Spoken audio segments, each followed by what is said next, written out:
안녕하세요.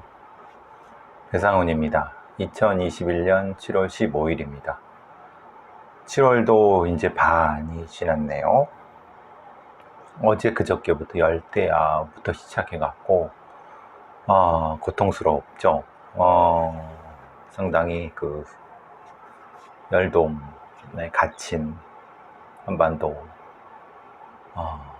좀 답답하고 그래도 희망을 잃지 말고 여러분 이 정신 바짝 차리고 보니까 저도 이 냉풍기 옆에서 좀 소음이 들어가죠. 하고 버텨야죠. 그죠? 아침에 어제부터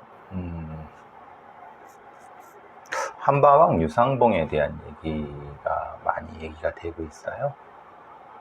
제가 이제 그 막장난장 토론에서도 잠깐 얘기를 했었고,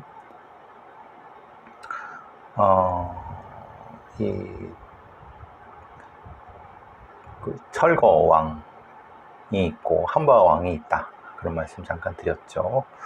왜 한바에서 이 비리가 생기고 돈을 나눠 먹는지에 대한 부분이 오늘 이제 보니까 김현정의 뉴스쇼에서 손수호 변호사가 한바왕 유상봉에 대한 한바왕 유상봉이란 사람이 전자발찌를 끊고 도망 중이다 이걸 얘기하면서 했는데 뭐 손수호 변호사나 그 김현정 뉴스쇼의 제작진들 같은 사람들은 정확히 왜 한바왕이 되는지를 모르죠. 왜 한바왕이 또 경찰의 비리와 연결되는지를 잘 모르고 그냥 수박 겉핥기식으로 한바집이 돈이 많이 남는다. 그래서 뭐 몇 년에 100억이 남다 뭐 그런 표면적인 거죠. 사실은 표면적으로 이제 그 상황에서 표면적으로 단순하게 한밭집을 해서 그 이익이 남는 뭐 그것만을 얘기를 하는 거죠. 생각해보세요. 그러면 어떤 건설회사에서 아파트를 질 때 한밭집을 그 건설회사에서 직접 해도 되잖아요. 그렇게 돈이 많이 나오면. 그죠? 근데 왜 그게 안 될까요? 결국은 그 한밭집을 구성하고 한밭집에 관련된 여러 가지 메커니즘을 어떤 특정한 집단이 잡고 있고 그 집단의 일종의 브로커로서 유상봉 같은 한바왕들이 나타났다는 거. 사실 그 얘기는 아는 사람만 아는 거고 잘 모르죠. 그러니까 그냥 한바집이 돈이 많이 되니까 브로커 유상봉이 했다 뭐 이렇게 하는데 사실 유상봉이라는 사람은 그 결과일 뿐이고 원인이 아니죠. 그러니까 왜 그 유상봉이 그 전자발찌를 벌써 몇 번째 끊고 도망가고 뭐 이런지에 대해서 설명이 안 되는 거예요. 그냥 단순하게 답답했다, 뭐 구속에 대한 두려움 그런 얘기를 했는데 제가 가장 걱정하는 건 그겁니다. 실제로는 그게 아니라 자살 당할까봐 걱정이 되는 거죠. 유상봉이. 즉 벌써 이제 지난 총선 때 뭐 국회의원과 뭐 관련된 지역구에서 뭐 폭로도 나오고 그러면서 상당히 문제가 있었죠.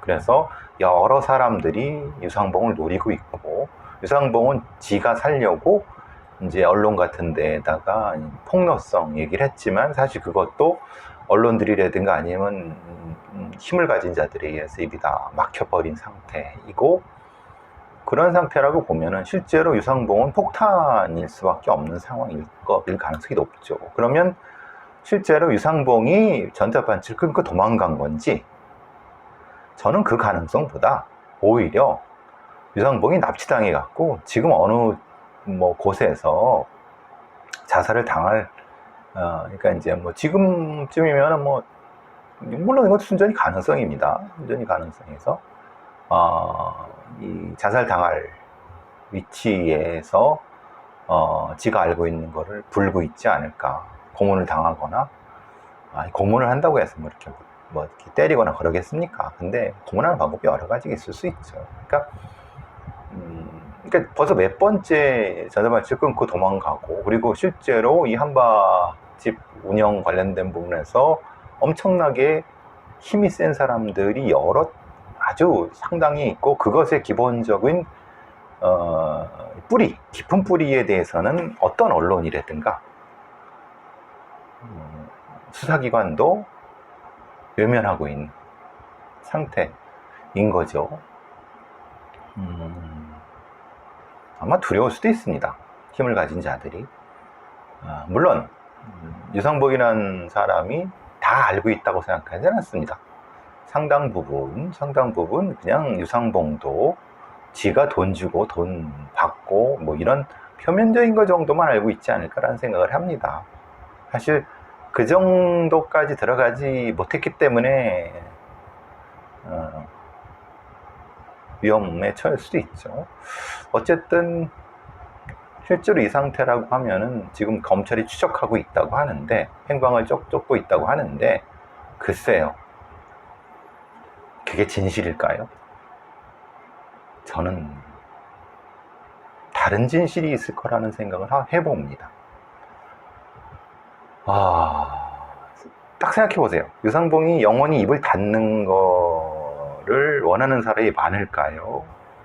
유상봉이 그냥 교도소에서 오랫동안 그러니까 물론 그 형량을 채우고 있는 걸 바라는 사람이 더 많을까요?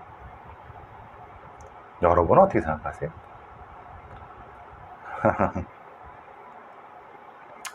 자,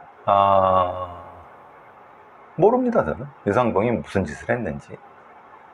뭐 내일이라도 툭 튀어나와 갖고 어디 체포돼 갖고 또 뭐 도주죄로 재판을 받고 또 형량이 늘어날지, 뭐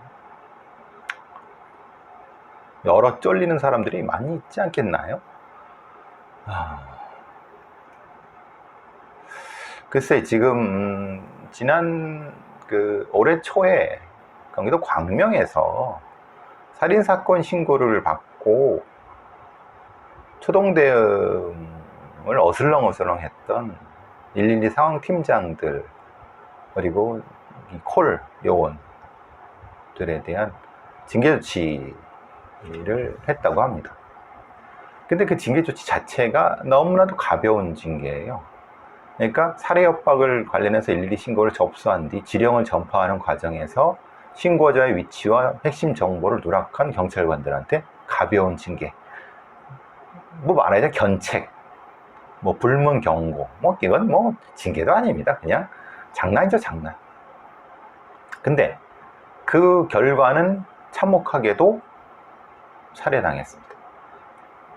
그러니까 경찰을 믿고 112 신고를 했는데, 오은춘 사건이 생각나시죠? 오은춘 사건의 피해자는 처참하게 죽었는데, 지금 이 사건의 피해자도 처참하게 죽었어요.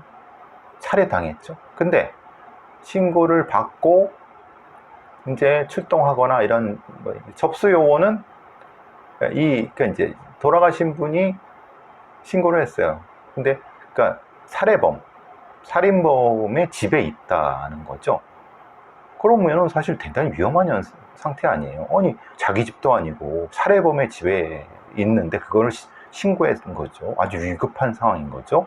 한 사람이 칼로 들고 나를 죽이려고 한다 라고 했으면 접수 요원이 이게 위급한 상황이다, 급하게 코드 제로를 발령해서 해야 되는데, 이 바보라고 해야 되나요? 무능한 인간이라고 해야 되나요? 쓸모없는 인간이라고 해야 되나요? 상황 전파 과정에서 이 말하자면은 그 살인범의 이름을 누락했어요. 아니, 이게 어떻게 이게 가능한 일인가? 말하자면은 신고자가 분명히 그 112 접수받는 그 요원한테 누구누구의 집에 있다고 얘기를 해갖고, 그러면 누구누구의 집이라고 하면은 대략적으로 지금 핸드폰 위치 추적도 되고 또 누구누구 집이라고 해서 대충 집번도 확인하고 그러면 하잖아요. 근데 이제 누구누구의 집이라는 걸 어떻게 누락할 수 있죠? 생각해볼수록 이상한 거예요. 진짜 바보도 아니고 이렇게 한심한 인간이 이 경찰이라고 하는 게 너무 한심하죠. 결국 근데 그거를 전파를 받은 출동했잖아요. 그럼 그 전파 받은 애들은 확인을 해야죠. 근데 확인도 안 하고 그냥 그 현장을 50분 동안 빙빙빙 돌다가 결국은 신고한 사람은 살해당했어요. 근데 접수 지령 메뉴를 지키지 않은 징계위에 해부했는데 그냥 견책 불문 경고예요. 이러면 경찰을 믿고 누가 신고하겠습니까? 지들끼리 그냥 좋고 좋은 게 좋은 거라고 그냥 감싸주고 하고 그럼 이런 이 상황실 애들이 접수받는 애들이 또 똑같은 짓을 저질러도 똑같이 이렇게 뭐 별거 아닌 걸 생각할 거잖아요. 엄정한 처벌 아니면 엄정한 처벌이 아니면은 재벌 방지에 대한 어떤 다짐 같은 거 아니면 만약에 그랬을 경우 어떻게 다음에 어떻게 한다 이런 것도 없어요. 그냥 지들끼리 경기 남부경찰청 이놈들은 이 새끼들은 그냥 지들끼리 그냥 대충 견책하고 말았어요. 제가 늘 말씀드리는 거죠. 그러면은 얘를 이 징계위원회 위원이 누구냐 공개해라. 징계위원회 회의록을 공개해라.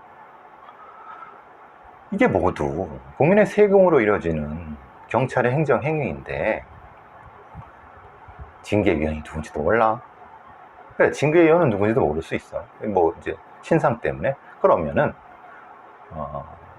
이 징계위원을 가리고 한다 하더라도 회의록은 있을 거 아니야. 그러니까 무슨 어떤 근거하에서 얘를 견책을 했던 불문 경고를 했던 이런 근거가 있을 거 아니냐. 조항에 따른 근거. 그 회의록도 없어. 그럼 도대체 징계위원회를 연 거예요? 안 연 거예요? 그러니까 사실 경찰도 그렇고 검찰도 그렇고 정부의 많은 무슨 이런 그 위원회 같은 것들이 특히 공무원들이 하는 게 지들 마음대로 지들 뭐 한때로 서류만 처리해 놓고 그럼 그걸 왜 합니까? 차라리 안 하는 게 안 하고 그냥 대충 그냥 위원회 필요 없이 그냥 올리면 되죠. 그러니까 국민을 속이는 거죠. 그러니까 이런 인간들이 있으니까 대한민국 경찰이 신뢰를 받지 못하는 겁니다. 이런 애들이 또 똑같은 짓을 저지르겠죠. 그죠? 똑같은 바보 짓을 해갖고 똑같이 또 사람 죽어나가고 그러겠죠. 그리고 이 지령을 받고 상황팀장이라는 인간은 뒷짐지고 얼슬렁얼슬렁 지금 분명히 신고된 거는 칼 들고 나를 죽이려고 했어요 라고 한 거. 그 다음에 그 전파하는 놈은 이름을 누락했어. 그럼 지금 그게 급한 상황이잖아. 근데 무슨 마실 나온 거, 소풍 나온 것처럼 어슬렁어슬렁 거렸어. 그러면 업무상 과오라고. 그래, 업무상 과오 맞아요. 그래, 뭐 업무상 과오. 근데 이게 치명적인 과오가 있고 사실은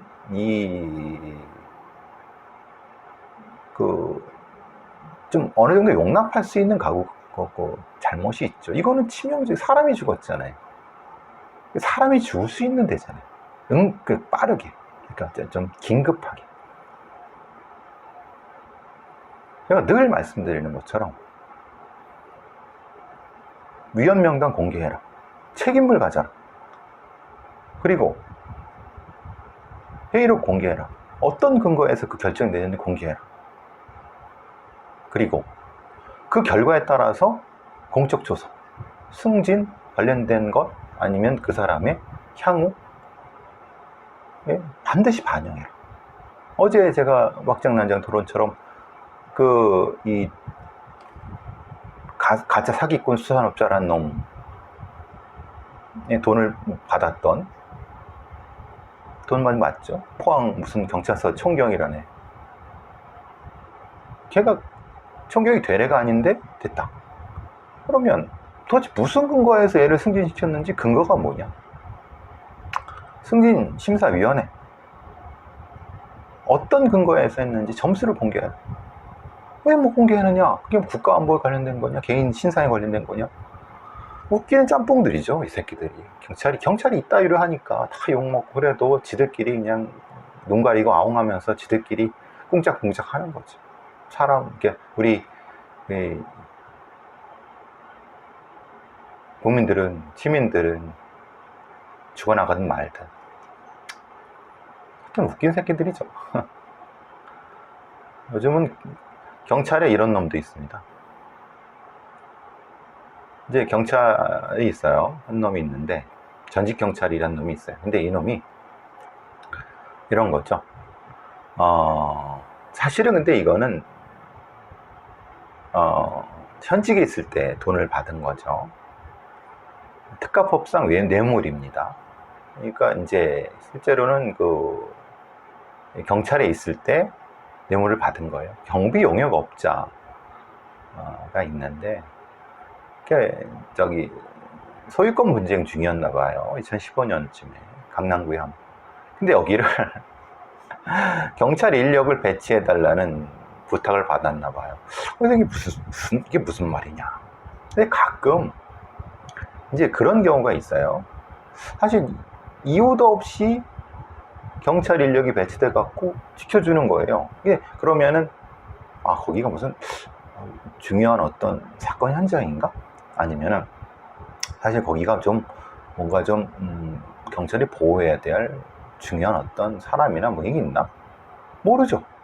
어떻게 알겠어요? 그런데 그런 인력 배치를 한 거예요. 경비 경찰.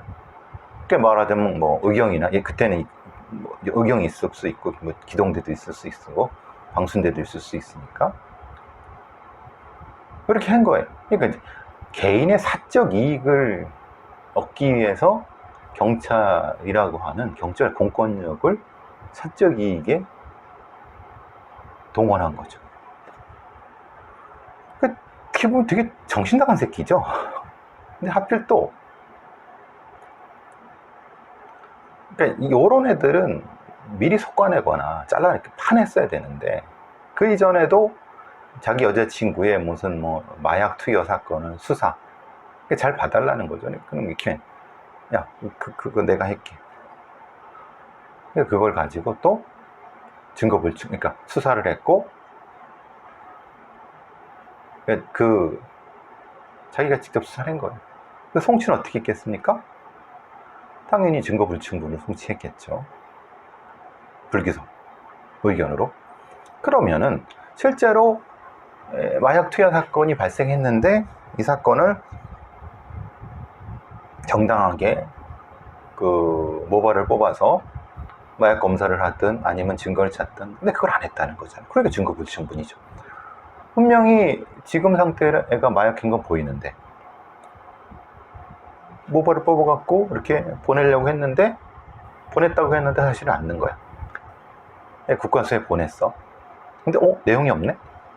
예를 들면 그런 거죠. 여러 가지 나쁜 짓들은 많습니다. 그러니까 증거를 고의적으로 누락시키기, 그 서류를 누락시키기, 서류를 훼손하기부터 시작해서 사람을 오인했다고 하기, 사건 자체를 누를 수는 없죠. 이미 사건 번호가 있으니까. 그런 짓들을 이런 놈들이 하는 거예요. 그리고 돈 받아 처먹고.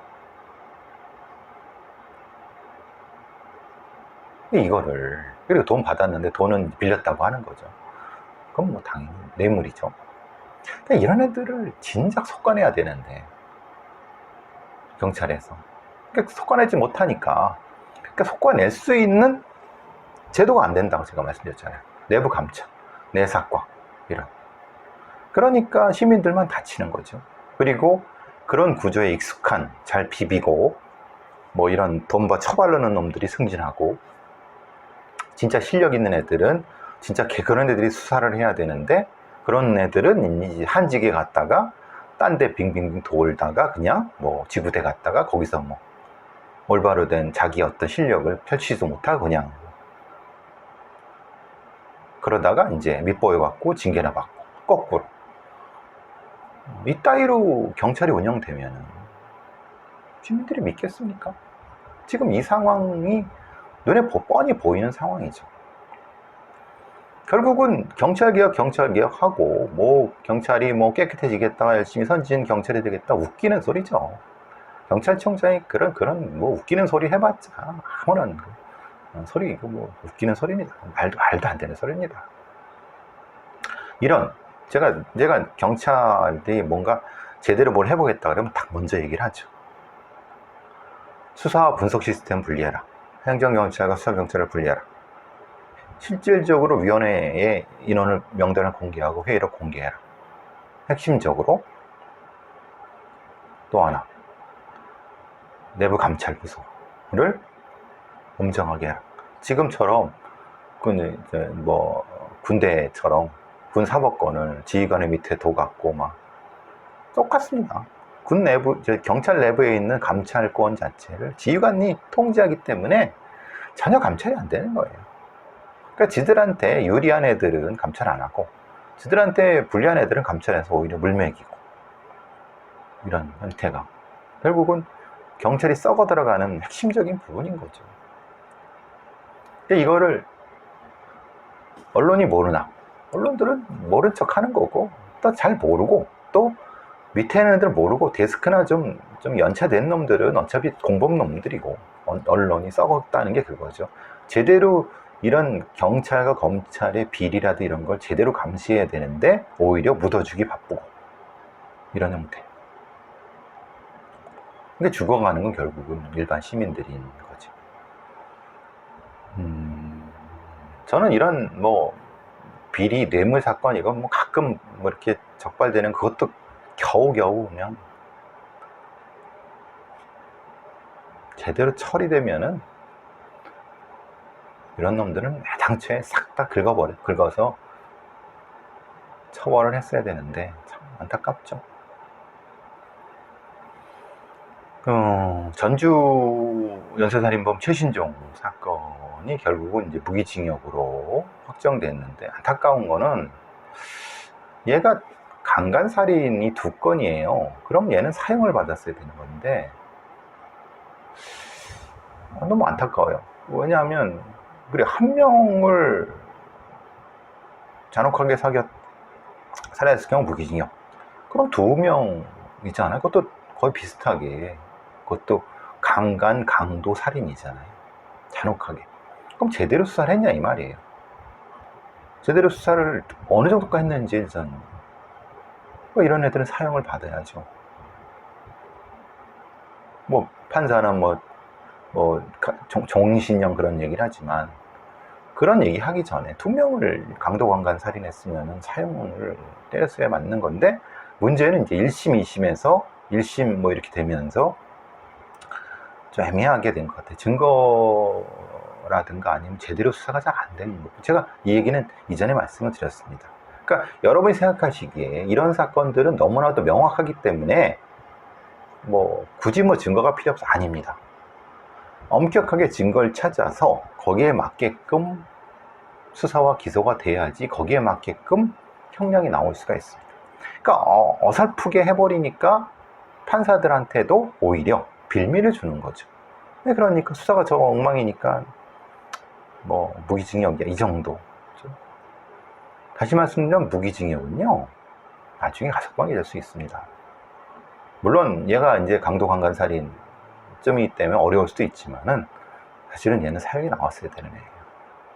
그리고 이 최신종 같은 놈들은 부가해서 심각하게 최신종의 심리 상태를 연구를 했어야 되는 거예요. 그것도 지금 부과되지 않았어요. 그러니까 가장 핵심적인 부분은 이런 놈들을 연구할 수 있는 MTC 같은 거, 이런 데가 필요하다. 그냥 지금 상태로만 가지고는 사실은 이런 애들 예방도 어렵고 처벌도 어렵다. 참 안타까웁니다. 뭐 글쎄, 이제 뭐 어제 박범계 장관이 뭐 피의 사실 유출, 뭐 공표 뭐 이런 거 얘기해갖고 논란이 되고 뭐 한명숙 얘기하는데, 전 어제 그 뭐 막장 난장 토론 때 편집장이 뭐 얘기한 거, 그건 뭐 지 얘기고, 저는 좀 다르게 생각하는 거 그렇습니다. 형사사건 공개, 피의 사실 공표, 이게 왜 문제냐? 결국 핵심은 검찰이 수사와 기소가 분리가 안 된 거고, 오히려 수사를 하면서, 그러니까 수사를 하면서 실제로 아주 엄중하고 증거를 중심으로 수사를 하고 기소하는 것이 아니라 자기의 입맛에 맞게끔 여론을 형성해 가면서 나쁜 놈을 만들어가면서 수사하기 때문에, 그럼 사실은 그건 수사가 아니죠. 정치행위인 거죠. 그게 사실은 문제라는 거 아니겠습니까? 핵심은 그거죠. 그러니까 제대로 수사를 물적 증거 중심으로 수사를 하고 일정 기간 동안 언론에 일괄적으로 필요한 부분을 공표를 하고 그 다음에 또 하고, 이것만 지켰으면 사실은 문제가 없다고 보는데, 제대로 수사를 하지도 않으면서 뚜렷한 어떤 타겟을 정해놓고 혐의가 있을까 없을까 잘 모르겠지만은 있을 것 같다는 느낌이 들어갔고 했는데 아닌 것 같은데도 자신의 실수가 두려워서 오히려 거꾸로 이런 어떤 여론 형성에서 압박해서 죄를 만들어내거나, 또 반대의 경우 죄가 있는데도 불구하고 죄를 줄이거나, 이런 것의 도구로서 피의사실 공표, 그리고 그것에 핵심적으로 언론이 같이 이게 같은 한 패가 돼 갖고, 그럼 우리나라의 보수 언론부터 뭐 여러 가지 뭐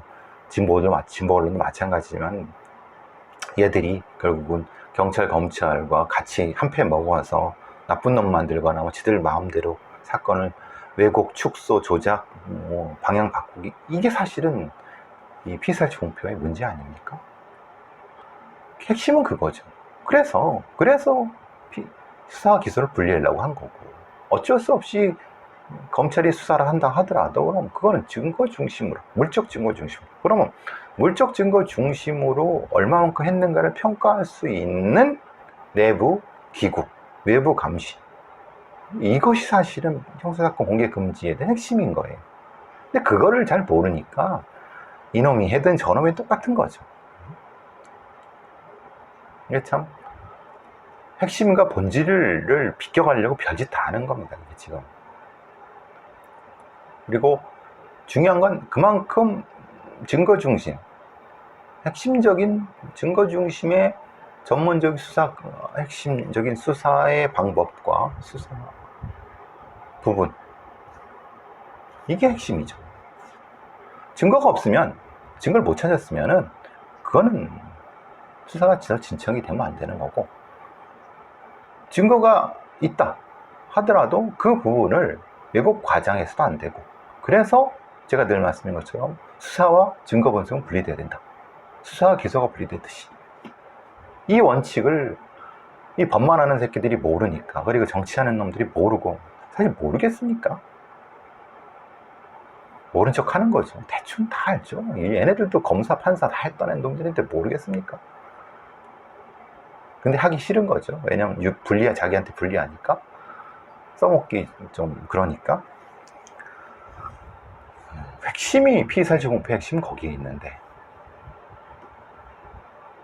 변증만 울리는 거죠. 변증만.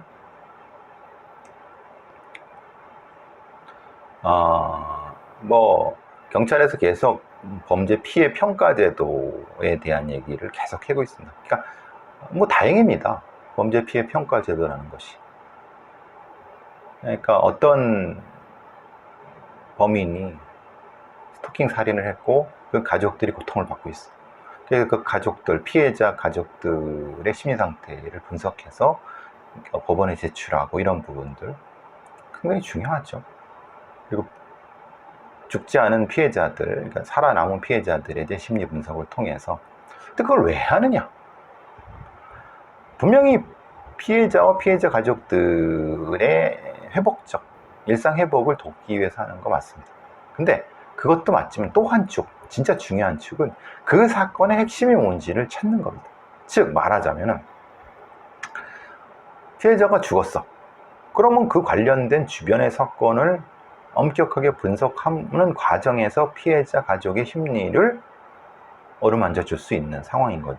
결국은 그 사건의 핵심적인 범죄적인 요소를 분석해내는 것이 핵심이고, 그런 과정에서 범죄 피해자 심리 분석이라든가 아니면 범죄 피해자 심리 평가 같은 것들이 있는 거죠. 그러니까 경찰에서 하는 것은 실제로는 반쪽밖에 안 됩니다. 지들이 뭘 하고 있는지 잘 모르는 거죠.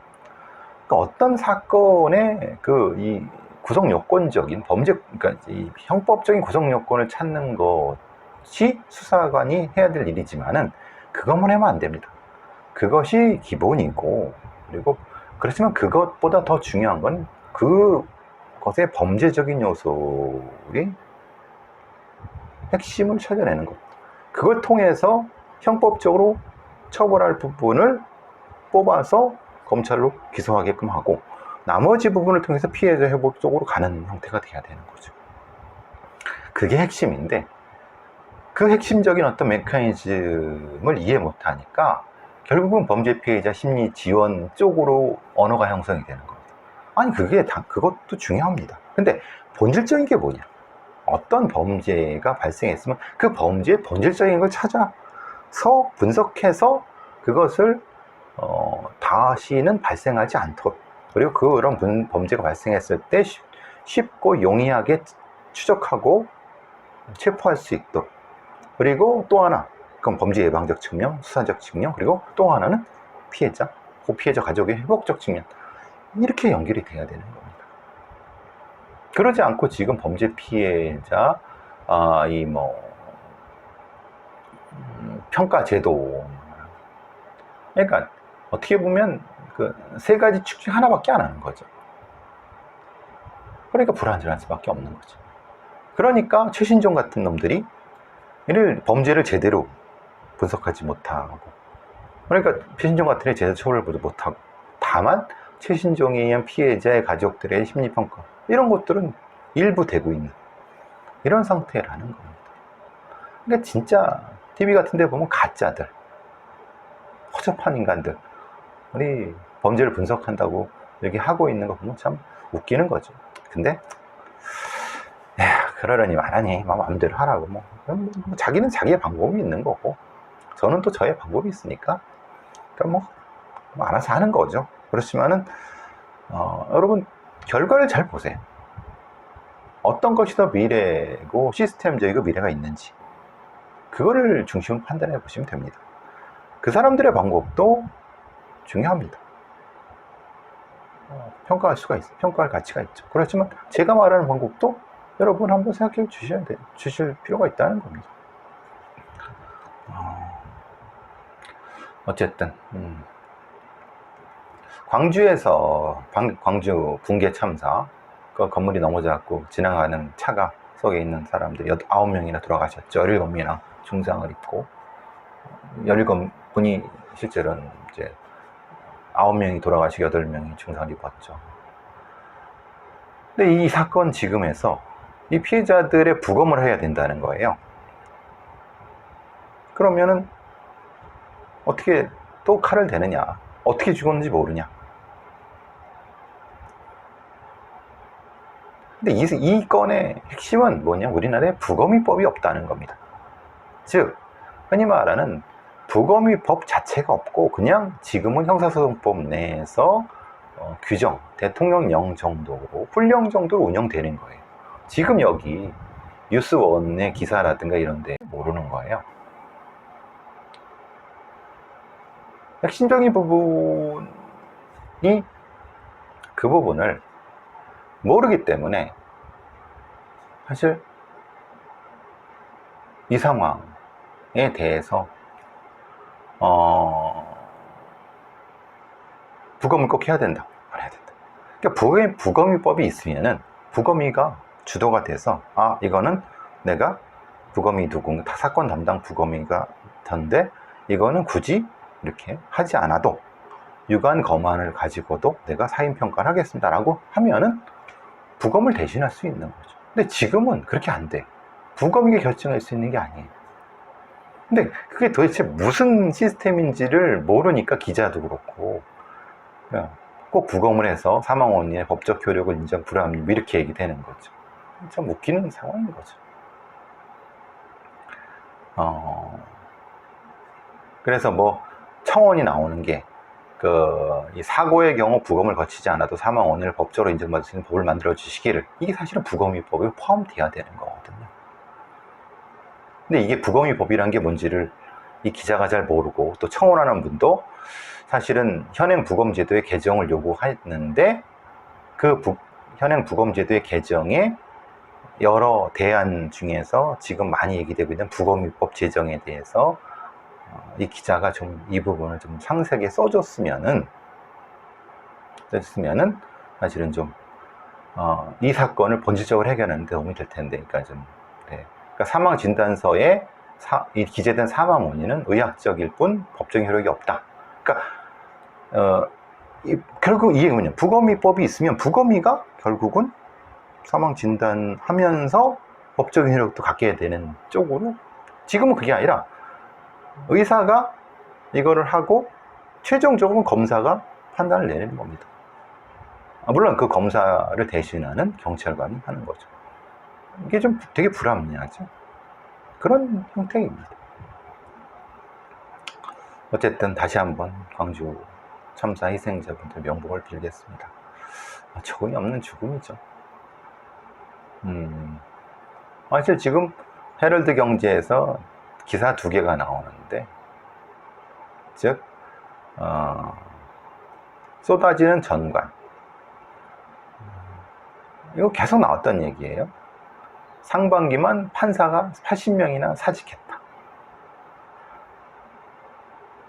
검사들도 너무 많이 사직한다.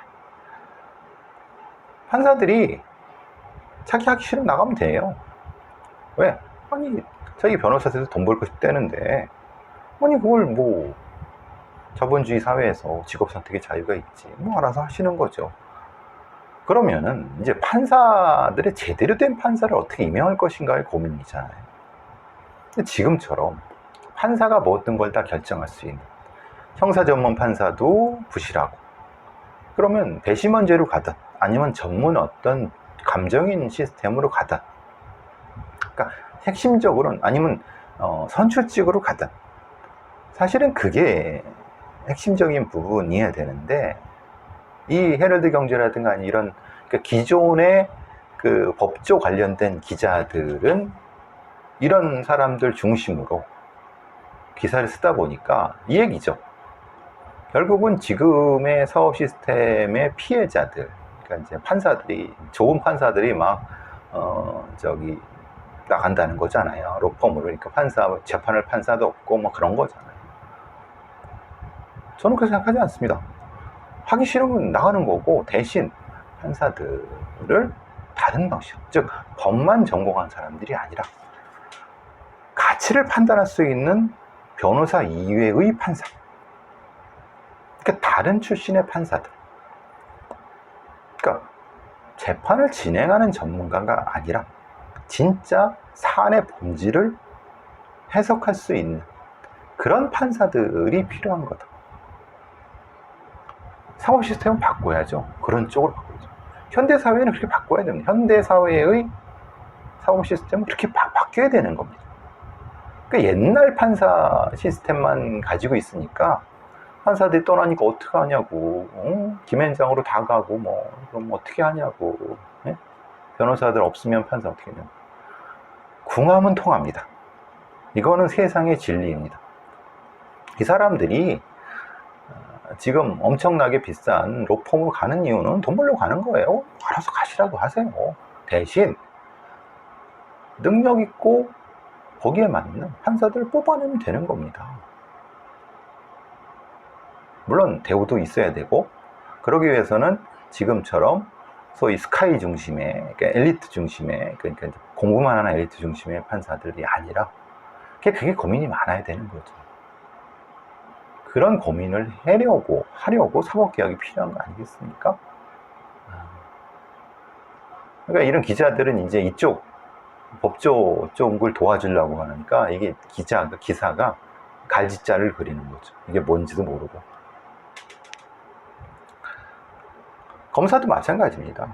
이제 검경 수사권 조정을 했고 수사권이 상당히 경찰로 넘어갔으니까 힘이 없어지는 거예요. 왜냐하면 기소 검사, 공판 검사니까 그럼 나가셔야죠.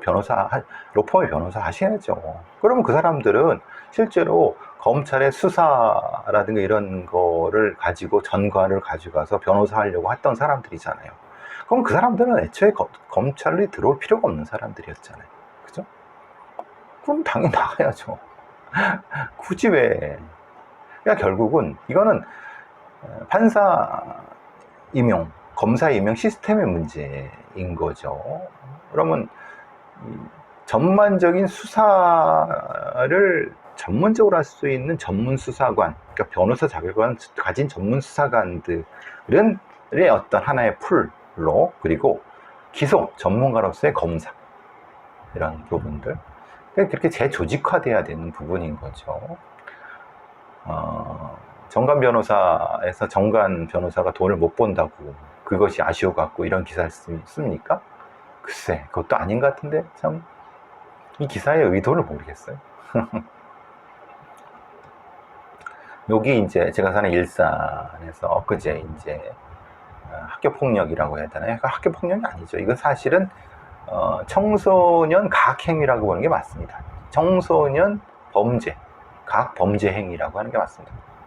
그 아이의 피해자하고 피해자 부모 얘기 들으니까 처벌을 원하지 않는다. 당연히 처벌을 하지 않죠.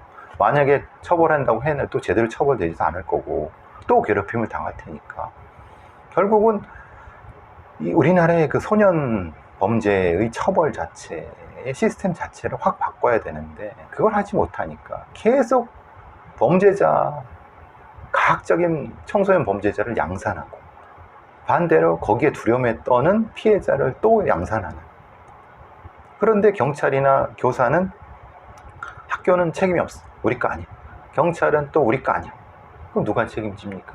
아무도 책임지지 않는 거죠. 폭탄 돌리기 하고 있는 거죠. 여기 일산, 고향이 이런 애들이 많은 것 같아요. 저도 이렇게 이제 일산 길 가다 보면, 저건 좀 아닌데? 이런 느낌이 들어.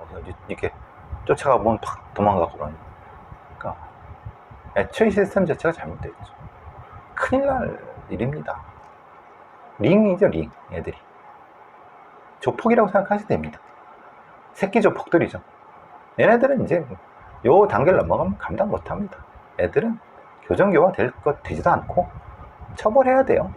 당연히 처벌해야 돼요. 목 조르는 게, 성추하는 게 장난으로 그걸 그렇게 인식하는데 딱 하고 보니까 기껏해 여중생, 여중생, 남중생 가해자 놈들이에요. 그러니까 얘들이 이 폭력의 감성이 너무 떨어져 있어요. 강하게 처벌을 해야죠. 정권을 갖든 말든 그건 지들의 문제고. 이런 삶은 선택하게 되기 전에, 그리고 이렇게 이 처벌한 후에 그 다음에 또 다른 인생이 또 있지 않겠습니까?